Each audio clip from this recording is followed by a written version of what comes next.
Salam dan salam sejahtera, dan saya nak mengulas berkenaan dengan titah Yang di-Pertuan Agong semalam, yang mana dalam titah baginda Yang di-Pertuan Agong, hormati kerajaan perpaduan, tunggu peluang bersaing PRU akan datang. Dan hari ini saya lihat kenyataan dikeluarkan oleh ahli Parlimen Pasir Gudang, iaitu Hassan Karim, yang menyatakan Agong tak boleh tak layan jika pembangkang dapat sokongan majoriti. Manakala daripada kepimpinan PAS, iaitu dikeluarkan oleh Setiausaha Agung PAS Taqiyuddin Hassan, menyatakan bahawa tunggu PRU jika nak tukar kerajaan itu pandangan tuanku. Ini kata PAS ya. Jadi PAS berpandangan bahawa apa yang disampaikan oleh Yang di-Pertuan Agong adalah satu pandangan pribadi. Dan apa yang kita lihat di sini, dia kata seorang Perdana Menteri boleh dianggap hilang keyakinan terhadap beberapa kaedah yang dinyatakan dalam perlembagaan. Ini kata Taqiyuddin. Yang kedua, Hassan Karim. Hassan Karim ini kita tahu dia begitu lantang. Jadi Hassan Karim menyatakan bahawa berpendapat Agong mesti mematuhi peruntukan perlembagaan yang tidak mengikut selera dan sentimen pribadi. So, apa yang saya lihat daripada titah Yang di-Pertuan Agong semalam, yang mana diulas oleh ahli-ahli parlimen daripada parti saya sendiri, iaitu kita tahu kelantangan ahli parlimen Pasir Gudang ni, Hassan Karim ini, yang saya tak faham apa yang dia nak fikirkan. Begitu juga daripada pemimpin PAS, kalau kita tengok memang kerja mereka untuk membangkang dan untuk merampas kerajaan. So, kalau daripada pandangan saya, kalau isu Hassan Karim ini, ada pro dan kontra. Betul apa yang dikatakan oleh Hassan Karim ini juga, yang mana kita perlu mengikut perlembagaan, dan betul juga yang dikatakan oleh Taqiyuddin Hassan dalam isu ini. Pandangan ini sebenarnya kalau kita lihat perlembagaan, sebab itu saya kata menderhaka atau proses demokrasi. Sekarang ini kerajaan yang terbentuk, rakyat semua tahu, tergabung daripada 18 komponen parti yang menjadikan kerajaan perpaduan yang ada hari ini. Maka kerajaan itu telah pun ditubuhkan, maka perlu dihormati. Pembangkang yang ada sepatutnya tahu bahawa mereka tidak nak bergabung untuk menubuhkan kerajaan. Jadi hari ini, kalau mereka cuba untuk nak tebuk atap, mereka cuba untuk nak gulingkan kerajaan yang ada, maka kerajaan yang hendak digulingkan oleh mereka ini adalah kerajaan yang dipimpin, yang ketuanya adalah yang di-Pertuan Agong itu sendiri. Maka kita ikut proses demokrasi yang melibatkan institusi parlimen. Di sini kita ikut betul kalau mereka cukup majoriti dan akhirnya mereka boleh membentangkan di parlimen dan akhirnya berlaku undi percaya ataupun tidak percaya, maka jatuhlah kepimpinan Datuk Seri Ibrahim.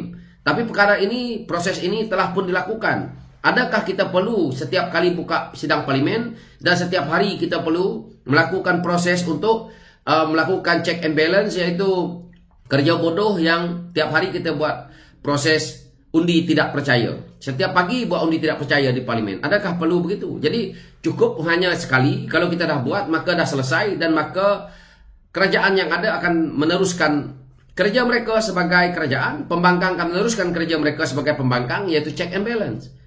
Apa yang titah dikeluarkan oleh Yang di-Pertuan Agong berkenaan dengan isu ini bermaksud di sini, walaupun kerajaan yang ada hari ini, siapa pun yang nak menjadi Perdana Menteri, jalan terakhirnya adalah perkenan Yang di-Pertuan Agong untuk memutuskan dia menjadi Perdana Menteri. Keputusan terakhir itu. Maka wajar kalau Yang di-Pertuan Agong menyatakan pendirian bahawa kukuhkan kerajaan yang ada hari ini. Tujuannya untuk apa? Tidak ada lain dan tidak ada bukan. Adalah untuk kepentingan rakyat. Apa dia kepentingan rakyat? Jika kerajaan itu tidak stabil, maka kita tahu pelabur akan lari. Peluang-peluang pelabur nak masuk pun tak ada. Begitu juga dengan ekonomi. Begitu juga dengan apa yang pembangkang dok ulas dalam parlimen hari ini. Isu kesengsaraan rakyat. Jadi kerajaan yang ada asyik sibuk mempertahankan kerajaan supaya tidak tumbang, akhirnya mereka abaikan kerja rakyat. Sebab itu tempoh demokrasi yang kita ada tu 5 tahun.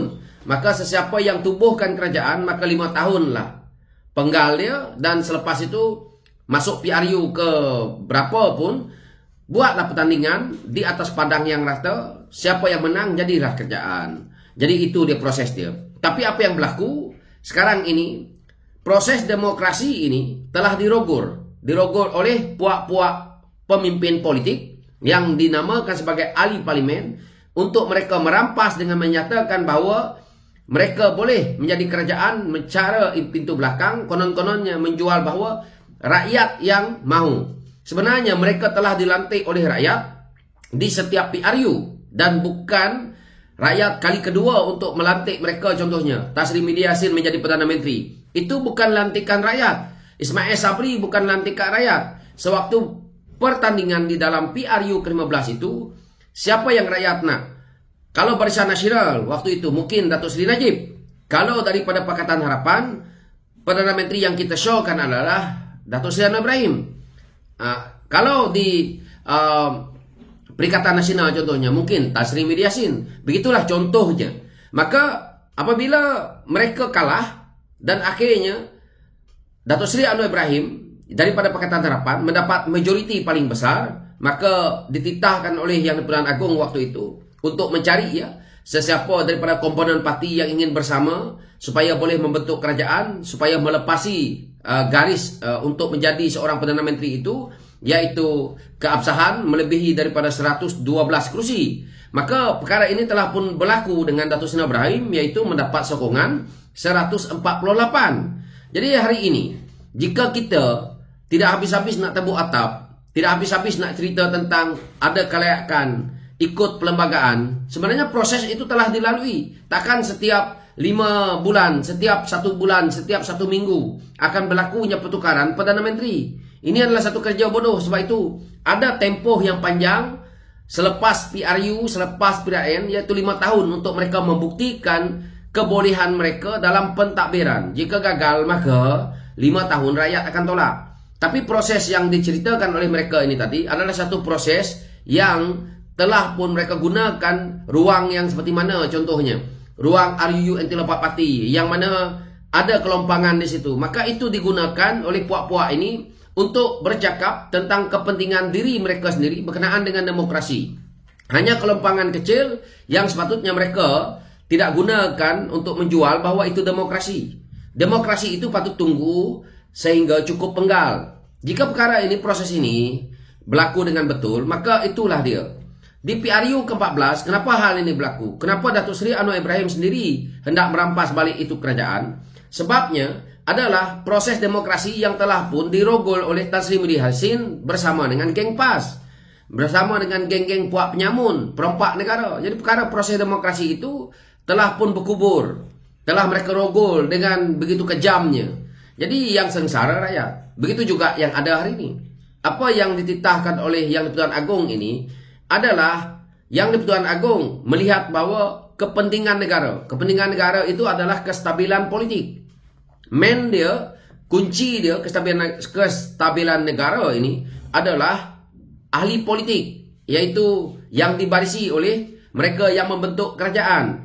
Jika mereka tidak berjaya dan akhirnya asyik porak-poranda, kerajaan ini akan menambah masalah lah, yaitu hutang negara mungkin meningkat, pelabur lari, pelabur tak nak masuk, dan yang akhir sekali rakyat susah. Ahli-ahli politik ini sentiasa mendapat keuntungan. Jadi apa yang dititahkan oleh Yang di-Pertuan Agong ini, apabila Yang di-Pertuan Agong dah kata macam tu, prosesnya untuk mereka nak hantar SD ke pintu istana memang tak diterima lah. Kalau Yang di-Pertuan Agong tak nak terima SD yang kamu hantar dekat depan pintu istana, maka jalan kedua prosesnya, kamu kalau kata kamu ada cukup jumlah, jangan cakap di luar, bawa ke dalam Dewan Negara, Dewan Rakyat. Akhirnya minta keputusan Datuk Seri Anwar Ibrahim ataupun Speaker Dewan Rakyat untuk usulkan ataupun mereka usulkan undi percaya dan tak percaya, dan akhirnya kita lihat cukup tak jumlah mereka. Tapi hari ini mereka bercakap tentang isu ini hanya untuk mereka nak spin kepada penyokong mereka, agar penyokong mereka lihat bahawa ada lagi ruang supaya penyokong mereka masih lagi menyokong kepada mereka.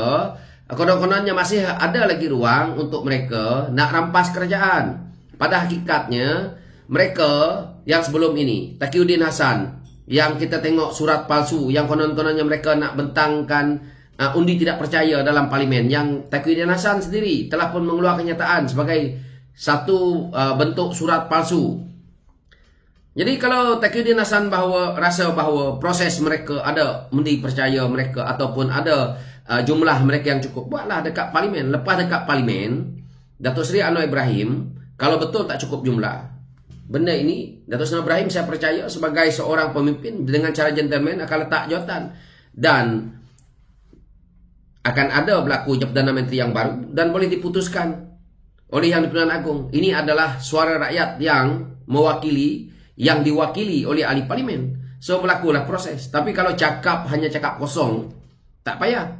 Apa yang nak dicakapkan oleh Taqiyuddin Hasan ni? Apakah dia nak menjadi satu realiti? Tidak. Sebab benda itu boleh kita lakukan, tetapi kamu buktikan dulu. Sekarang ini hanya cakap kosong. Buktikanlah bahawa pembangkang ada majoriti yang cukup untuk mereka menukar kerajaan yang ada hari ini. Jika hanya cerita nak berkisar dalam proses undang-undangnya, itulah pembohongan. Untuk mereka nak mempertahankan diri mereka kerana penyokong mereka dah lihat bahawa pemimpin mereka telah berbohong. Itu saja. So, saya tak ulas panjang-panjang. Itulah ulasan saya kepada dua individu ini. Sekian, terima kasih.